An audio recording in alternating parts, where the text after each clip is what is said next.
How now, folks? Welcome to another episode of Your Dave's Hobby Podcast, the podcast where I talk about gaming. That includes tabletop RPGs, tabletop war games, tabletop skirmish games, and everything these particular hobbies encompass, including painting, model building, and all the other things that come with them. First of all, I'm going to plug the Falkirk District Wargames Club Carronade show. It's on the 11th of May at the Graham High School in Falkirk. There's loads of traders at it, loads of clubs that are going.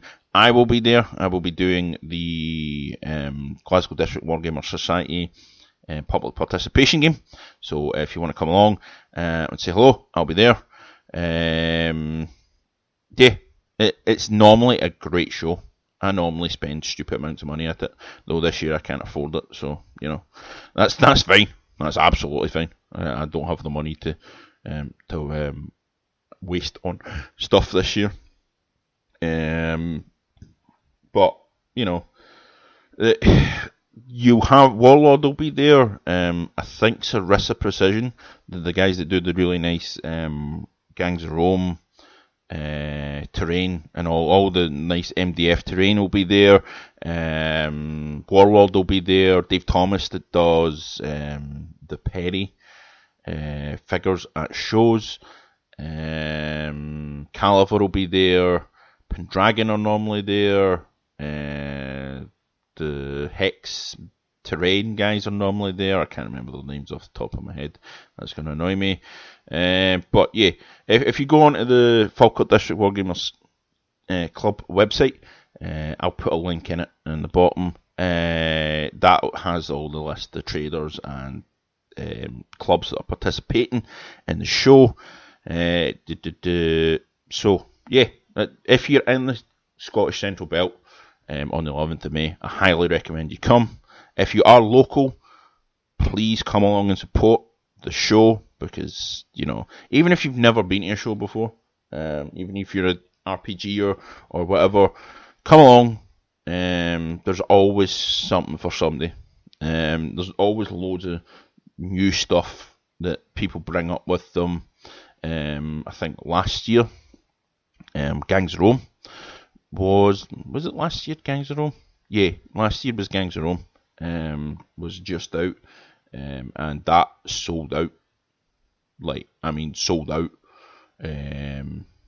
before the end of the show, if I remember right. Of the box set that they had, I bought one. I hold my hand up and I bought one, and I thoroughly enjoy it, that particular game. So yeah, as I said, come along, have some gaming fun. The facilities are all right, food wise, toilet wise, they're great. There'll be a flea market, so there'll be a lot of people selling stuff off. You might not get a massive deal on them, but normally there's some sort of deal to be done. So yeah, that's my plug for today. Well, my first non-personal plug, I suppose, is the best way to put it.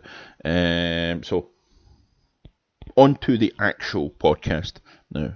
So you're probably aware of the fact that I am writing my own RPG at the moment called Legends of Hamanshiron. That is the working title. It will probably change at some point. Well, it will definitely change at some point. But right now, we are in the midst of writing the basic rules. We're hoping to have the first draft done for September, so we can put it out to the public to playtest. It's not going to be, a select group of people are going to have it. If you want to check it out, well, I'm more than willing for you to check it out and playtest it. Excuse me, I needed a drink now. Essentially, what we're going to do is I'm going to put the draft of everything on a G drive. There's an email address. I'll give you it right now. Or I'll put it in the notes. Legends of Hamanshiron is the name, pretty much. Yeah, Legends of Hamanshiron at gmail.com. I will put it in the notes at the bottom, so you can email me. And once it's available, I will add you to the list of people able to read the drive. Also, I keep on saying M and M and M and M. One of the guys in the group, he's been listening to the episodes, and he's like, you keep on going M and M and M. You should really write stuff down, but I like to go with the flow. Anyway, so along with the G Drive, there'll be a Discord server where you can send your feedback. If you're not into the whole Discord thing, it's alright, you can send it directly to the email address. Any feedback, whatever you have, it will be much appreciated. The thing I want to do is ensure we do not do this in a vacuum and in an echo chamber. I mean, we're all fairly logical and rational gentlemen, but you know, we're all going to have our own hills that we're going to plant our flag and not budge on. And if you have, 30 or 40 people tell you that you need to budge on it, then you need to budge on it and you need to fix it. And that's the whole idea with making it a public playtest rather than just us playtesting it. I mean, my plan is to start, every week doing a different set of players playing it at the Falkirk Club. Once September comes around, I'll be like, well, I'm not doing anything else apart from maybe once a month. But that's just that. Well, it will be once a month. Excuse me, because I'll still have the Infinity RPG campaign. And by the way, that the latest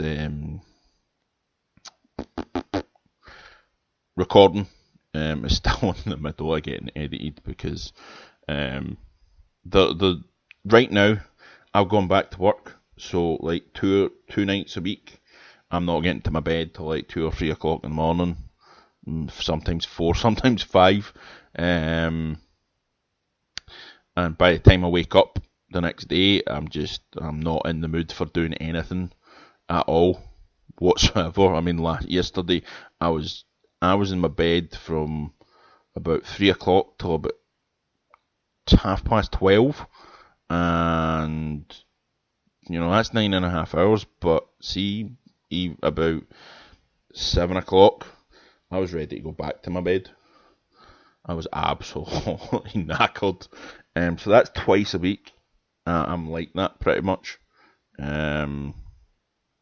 So I forgot how working on a door fucks with your bloody brain, and with your timing and everything. But I need to get back at work. At some point, I'm going to be going back to work full time. So I'll not just be working on. I'll be working on this and various other things at the same time. It's why I've stopped painting this. I mean, doing this is why I haven't painted in like 2 months, for the most part. But I'm getting back to that this week at some point. But yeah, so as I was saying, we're going to be publicly playtesting this set of rules, and everyone's opinion, constructive. I'm going to ignore deconstructive comments because I'm really good at being able to filter out the arseholes. So that's the thing. Filter out the arseholes and get the actual constructive criticism. The people who are telling us, right, this works, that doesn't work. This could do with some tweaking. This, that. You go through all of that and then you go, right, okay, so 40 or 50 people have said that this is an issue, so this is something we'd really need to fix. 2 or 3 people have an issue with this particular thing, so, we can look at it, but it's not something that is pressing for us, because it's only 2 or 3 people. We don't want... You cannot build a set of rules that everyone's going to love. Everyone's going to dislike a set of rules for a variety of reasons. One of them being that it's a new set of rules and they're just being a dick about it. But, you get that with different editions of each set of rules. Look at Age of Sigmar. Granted, I'm not a big fan of Age of Sigmar, but, Games Workshop do what they do. People went absolutely fucking batshit crazy with that. And burning bloody armies. I was like, wouldn't be me. I'd be selling it. Cheers. Thank you very much. Anyway, we'll not go on to that nonsense. I think we've actually talked about it before. Well, I've talked about it before anyway. Several times. Yeah, so, the thing with this set of rules is we have, various different things going on. We've got different sets of mechanics than you've probably seen before. There's card mechanics and there's dice mechanics. And there's sets of rules that have probably got card and dice mechanics in there, but not like ours. And there's similarities to other sets of rules. I'm not going to lie about that, because that's what happens when you're building a set of rules. You look at other sets of rules and you take ideas, you might twist them to how you want them to be, or turn them around and go, well, that's not something I want to put in it. Skill check rules, combat rules, spell rules. The fact that we've got a fate system, we're calling it a fate deck right now, but I'm pretty sure Weird will come to me and go, no, you need to change that. The other name that I've got for it is the Tarot of the Celestium. Celestium being Hamanshiron's light god home, so their equivalent of heaven. It's not really heaven, but never mind.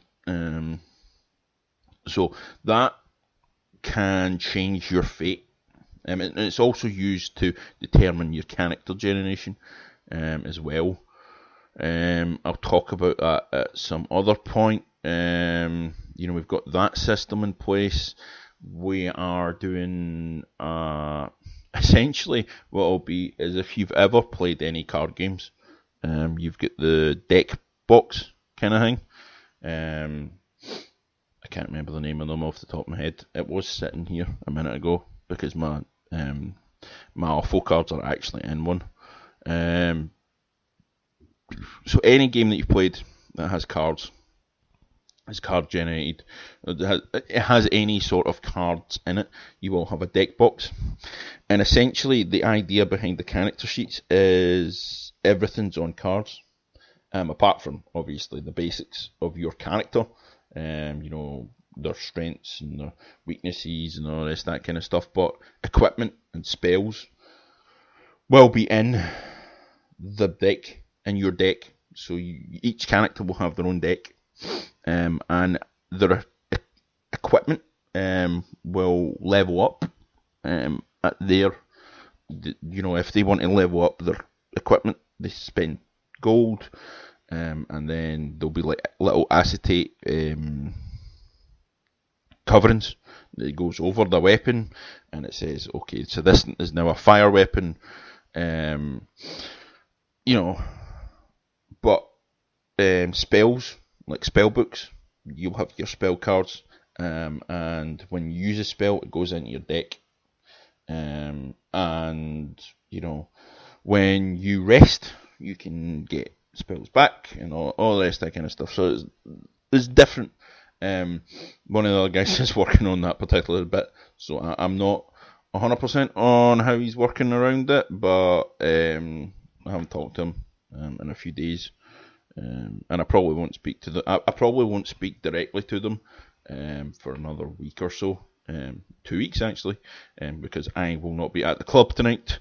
and Falkirk, because I'm not in the best of shape. And next week I will be coming back from Arran, so it'll be 2 weeks before I actually sit down and talk to them about it. I will actually try and see if they'll sit down and talk on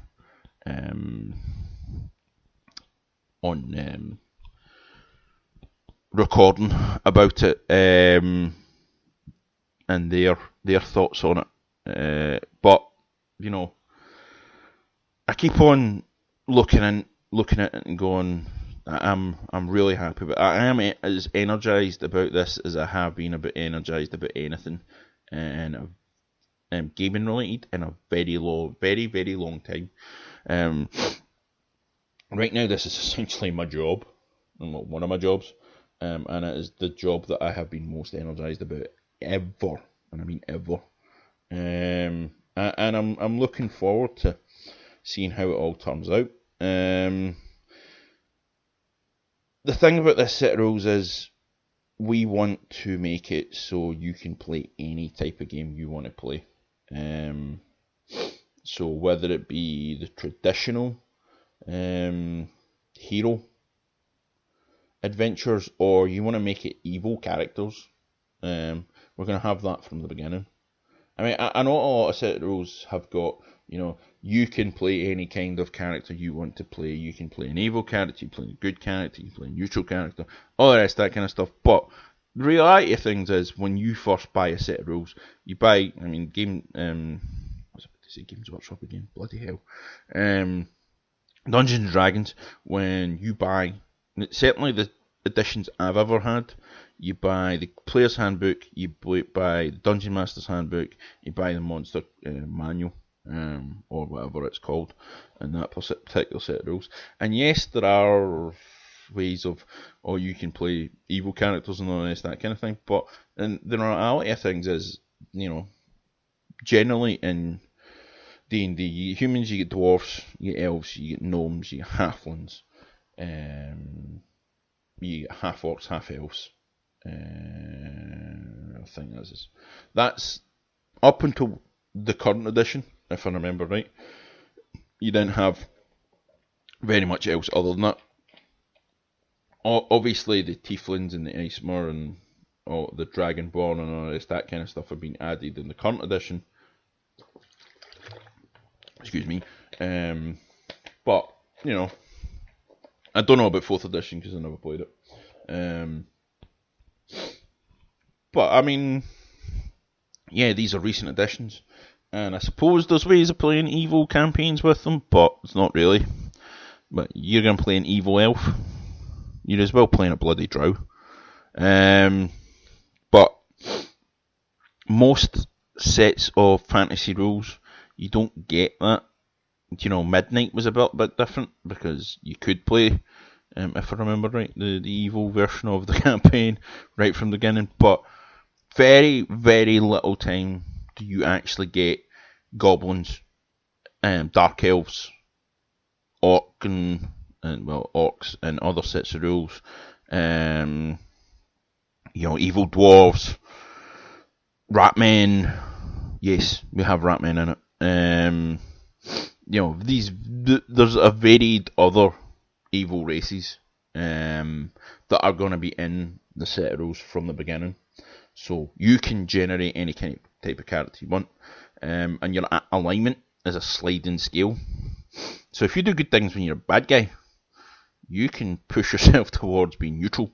Or if you do things that are questionably moral, as a good character, you can get pushed towards neutral, or neutral characters can be pushed either way as well, depending on their actions. Over the session, it's not like minor little things. It's major things. Major things that are against what your characters kind of mannerisms and all the things that make them. So they follow a particular god, or if they don't follow any god, it's their moral compass. If you have no moral compass, then acting in a good way is like, what, why, huh? How did you act like that? it's actually something we're having a discussion about at this moment in time, is the alignment sliding scale. So, at the moment it's a 10 to 0 to -10 system. Obviously 10 being whiter than white, pain in the arse paladin, of good and purity, that insists you do everything for nothing. We all know that kind of paladin and the people that play them. And then all the way down to paladins of slaughter, kind of evil paladins, because that's the thing. Paladins aren't always, under the current set of D&D rules, they've released paladins from being lawful good. But the reality is, in this set of rules, paladins aren't quite as, quite like the D&D paladin. I mean, they do have, their knightly orders. They do have tentative connections with the church of whatever god that they follow, but not so much as you would think. A lot of knightly orders in Hamanshiron are tolerated by the churches of whichever god they claim to follow, but a lot of them are not tolerated.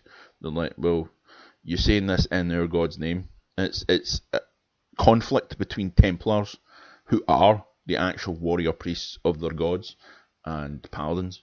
But I mean, each individual paladin is completely different, and this is an argument we're actually having about the alignment scale. I think like whiter than white paladins should be allowed to start at 10, or -10 if they're evil as fuck. But one of the other guys is like, well, we should probably actually like 7 or -7, so they've got somewhere to go. And we're having conversations about what might occur, because he's never played really D&D that much. He played Pathfinder with us when he first joined the club, but it's the conflict that this kind of alignment thing has on parties is going to be interesting. I mean, there's always conflict between parties that have paladins in them, for the most part. If you've ever played with fucking paladin players that insist on playing to the bloody letter, and you go, you're a dick. You're a mate, but you're still being a dick. So that whole discussion is part of it. The fact that we have character classes, but within the character classes there's going to be builds. Obviously, when we first do the playtesting, it's just going to be the base character classes. But I have a very dry mouth at the moment for some weird reason. Other than my cough, I can't think why that would be. But the cough seems to be going. So, when we first start out the game, playtesting, my brain is working, but not on 100% at the moment. Obviously, when we first start the playtesting, we're going to be doing the base character classes. We're not going to have all the builds, or any of the builds, to be perfectly honest. But you're going to be playing with each character class is different types of character you can play. So warriors, for instance, you've got your base warrior, which means you choose all the things that you want to choose for the character. So like talents and skills and all this, that kind of stuff. Whereas with the builds, you've got where is it? So warriors can have, you've got your, just bring it up because it's easier to go through it. So you've got where is it? I had it a minute ago. So you've got your martial artist, you've got heavy infantryman, you get combat specialist, and you've got your base warrior. So these, martial artists, obviously martial arts weapons, closer probably to a traditional D&D monk than anything else we've got. We don't have monks in this set of rules. Obviously, heavy infantryman, somebody going to be that's wearing heavy armour, armed with like a pike or a glaive or something like that, and then a couple of other weapons. And then your combat specialist is going to be specialised in a particular weapon, so they're going to be very narrowly focused, in that kind of way that you would get them. So a swords master is only going to be, he's going to know how to use, light blades and medium blades or heavy blades. If he's a bastard sword specialist, then he's going to be heavily focused down that particular route, so it's going to be easier for him to hit, cause critical hits and all the rest of that kind of stuff. But he's not going to be very versatile in the way of, if he picks up an axe, he's not going to know what to do with it, because it's a hafted weapon rather than a bladed weapon. We've got different classes of weapons, so we've got hafted and handled, we've got bladed, we've got grappling, these different types of weapons, and different types of attacks that we have. Excuse me. So that's warriors. Now you're gonna have minstrels. Now minstrels are not your. You can have the traditional bard minstrel, or you can have the wandering minstrel, kind of like Tom Merlin in the Wheel of Time books. Very harp player, flute player, does lots of tumbling and storytelling and all the rest, that kind of stuff, but a dab hand with these blades. Or you can have the traditional bard from D&D, where he is an arcane magic user, but he's got less access to all these other things, like weapons and all this, that kind of stuff. He might have a musical instrument or two, he might know how to use a weapon or two, but he's not going to be like, the Tom Merlin kind of minstrel. Obviously, they were called gleemen in Wheel of Time. And then you've got your rogue-ish minstrel, so your guy that he knows his music, he knows a wee bit of tumbling, he knows a wee bit of acting, but that's in order to help him to steal shit from people. So that's the minstrel kind of character class as well. What else? We've got your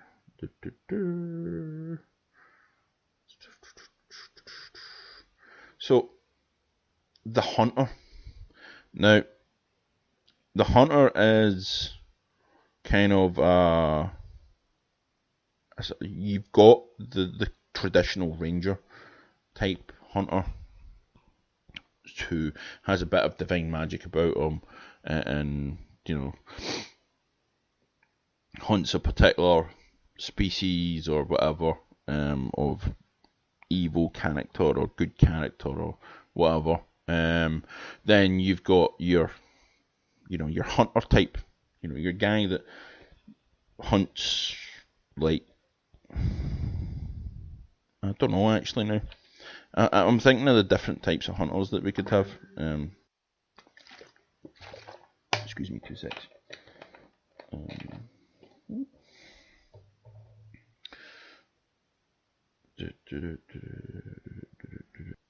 Yeah, so obviously you've got your traditional ranger type, and then you have your hunter that hunts with animal companions, and then you have more of your just combat orientated ranger, kind of like,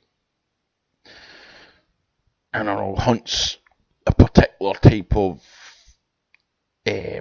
animal, like dragons or whatever.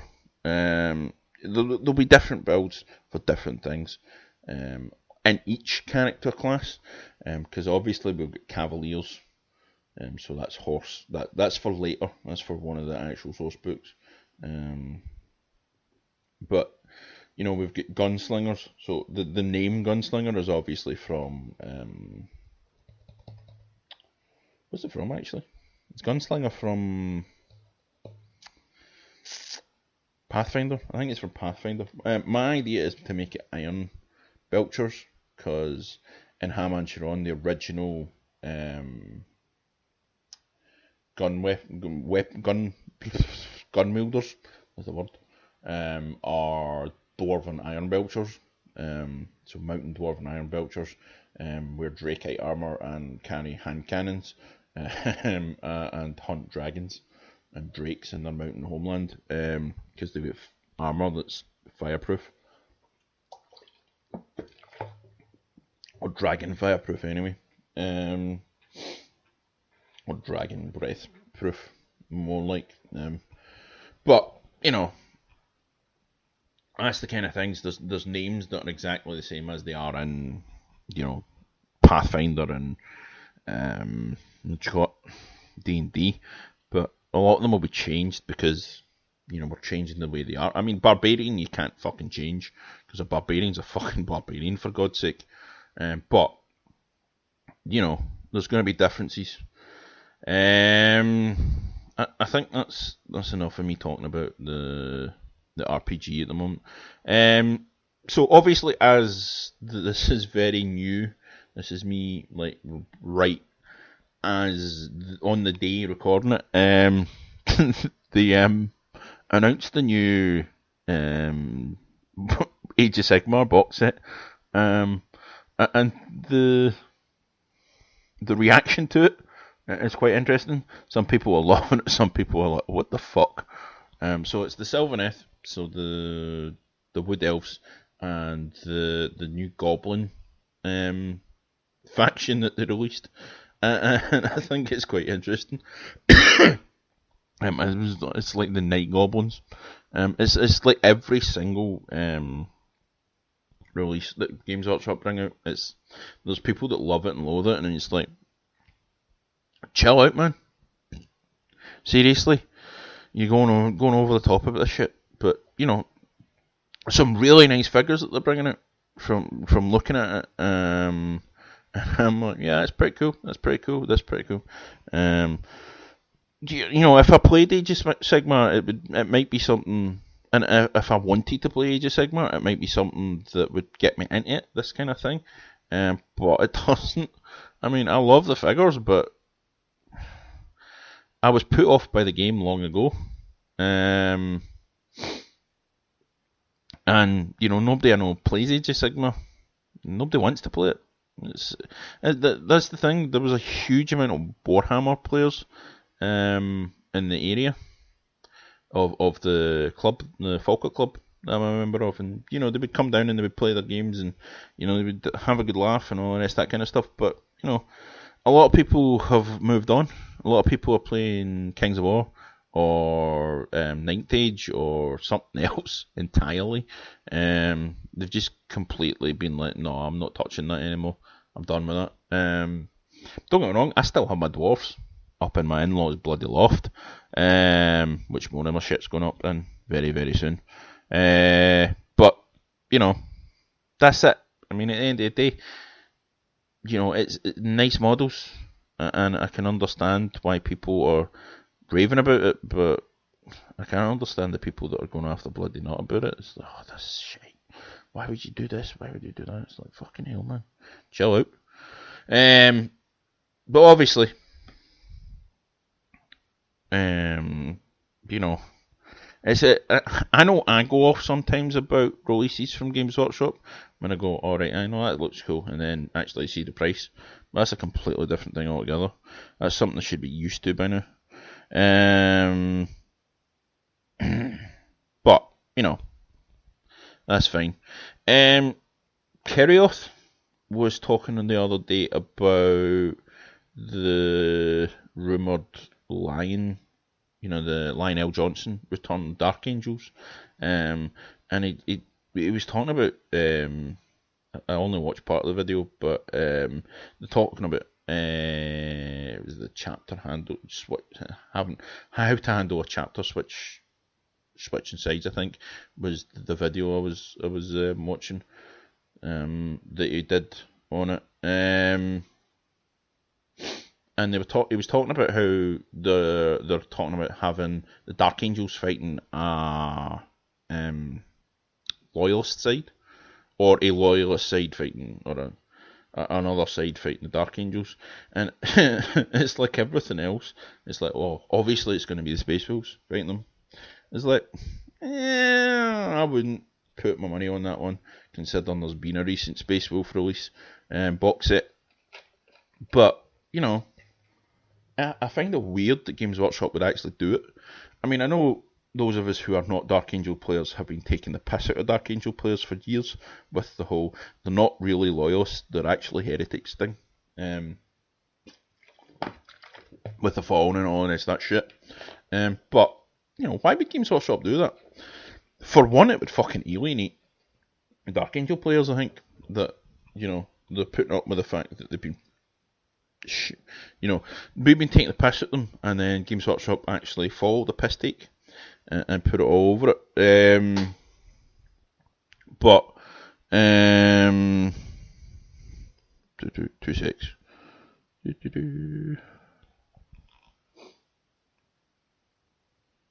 Sorry. Where was I? Yeah, I mean the thing is, it's fucking crazy. Well, if Games Workshop do that.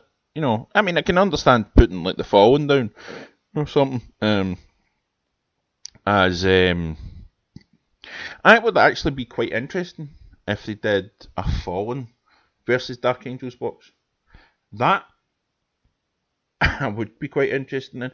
I am not a Dark Angels player, but that I wouldn't be interested in. It'd be something that might.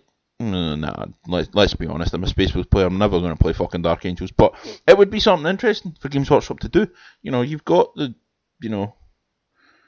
but, I mean, what they could do is do Dark Angels versus one of their successor chapters who have Fallen, who are full of Fallen. That would be something interesting to do.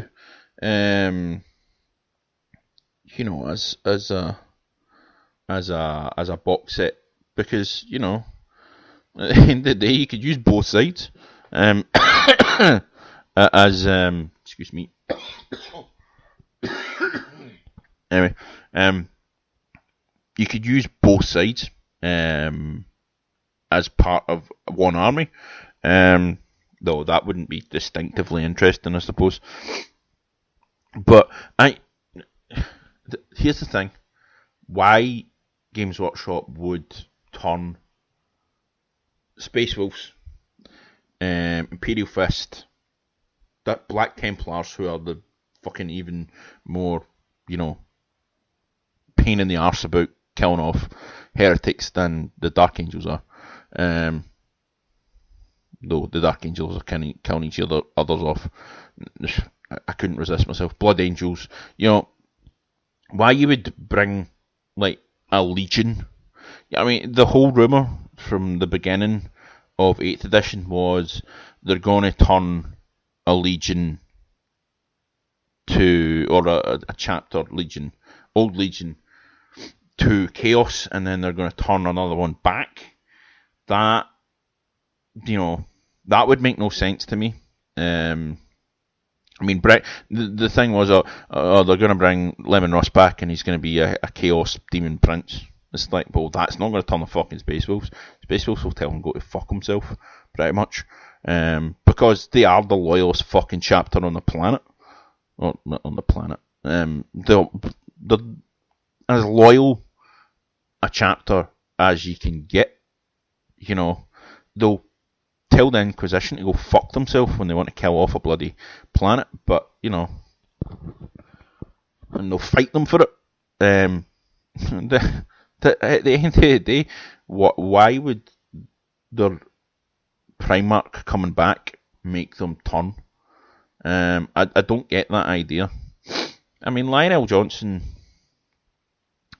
is a bit of a pain in the arse in the Horus Heresy books. You know, he's a bit dumb in places. Very well tactically minded and that kind of stuff, but I don't see him being... I mean, I've not read every Horus Heresy book, so I can't tell you, but, you know, it doesn't seem to me as if he's going to be one turn into the Chaos or anything like that. I mean, at the end of the day, it's, as I said, man, it'd be absolutely crazy to turn a Loyalist... I mean, turning a Loyalist chapter to Chaos would be completely different, you know, if it's a successor chapter. It's, you know, I mean, it's the same, you know, you can't do the White Scars, you can't do, you know, you can't do any of them, really. You know, Salamanders are fucking loyal as fuck. I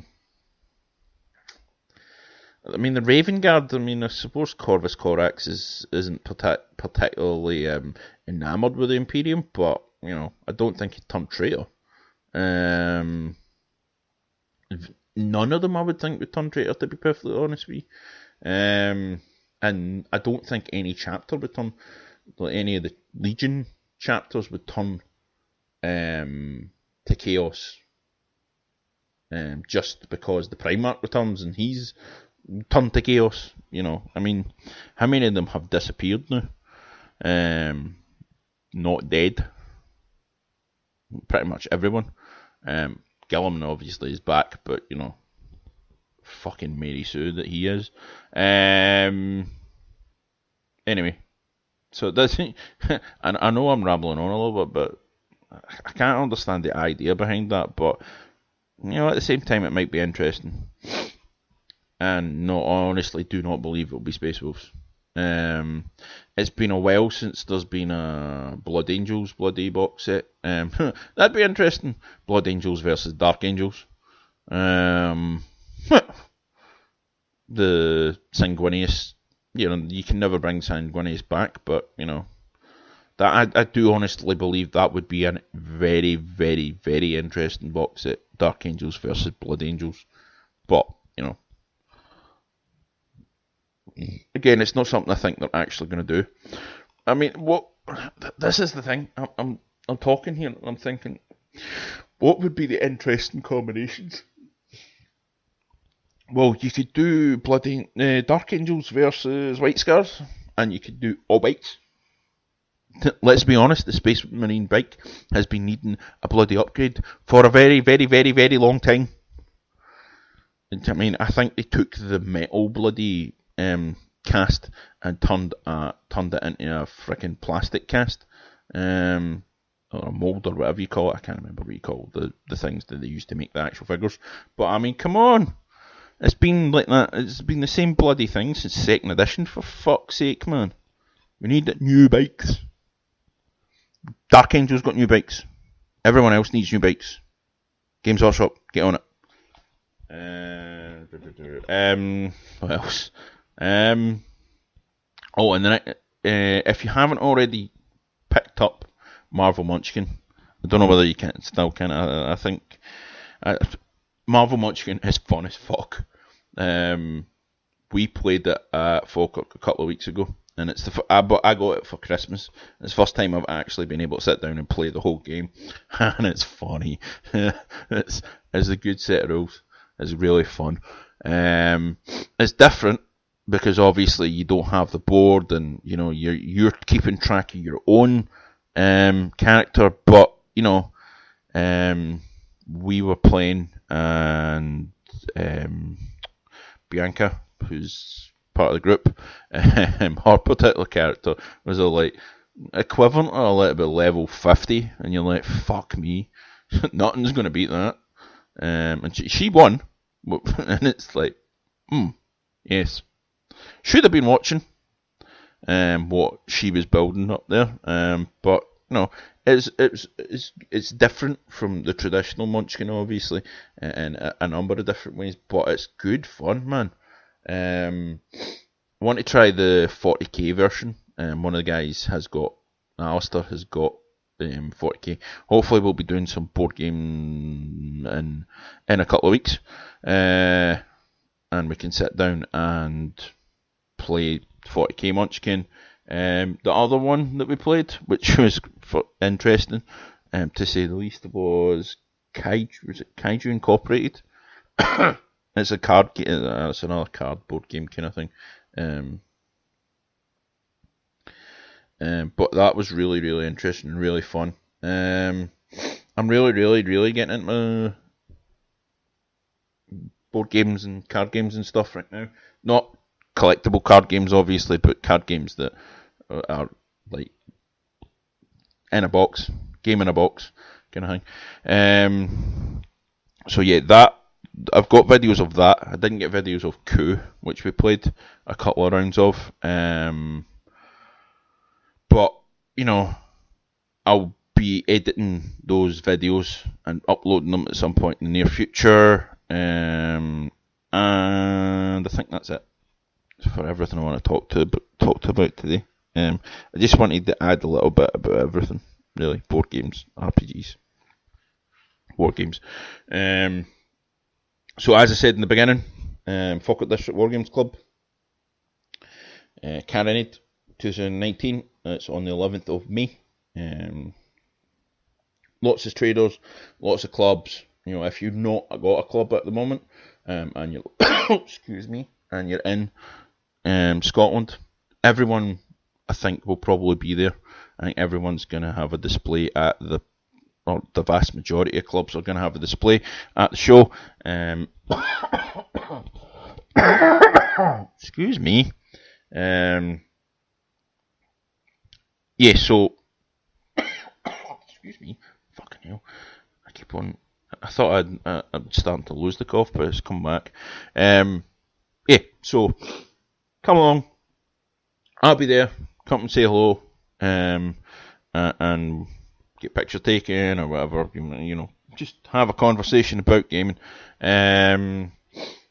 So Falkirk Graham High School starts at 10 o'clock a week on Saturday. And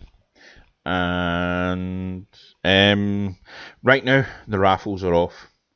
I only did one, but I had no takers, so I am changing. I'm thinking about changing the way that I'm going to structure things, because it doesn't seem to, nobody seems to want to get involved, but that's fine.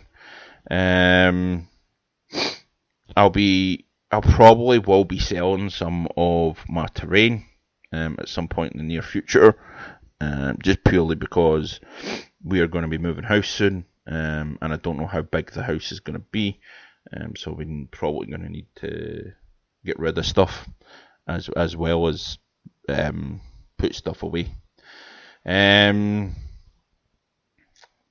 As always, I've got the YouTube channel as well as the podcast. I also have Twitter, and I am working on a Twitch channel. It's DM1983. We've done a couple of casts of or streams of D&D with new D&D group. What I've decided to do with the D&D group recordings is actually put them together at the end and chunk them up into like half hour, 45-minute podcasts. So you get an episode every week. Once it's done, once it's completed, once we've gone through the entire Waterdeep Adventure League extravaganza. So that is going to be me for today. I'm going to say good day and happy hobby.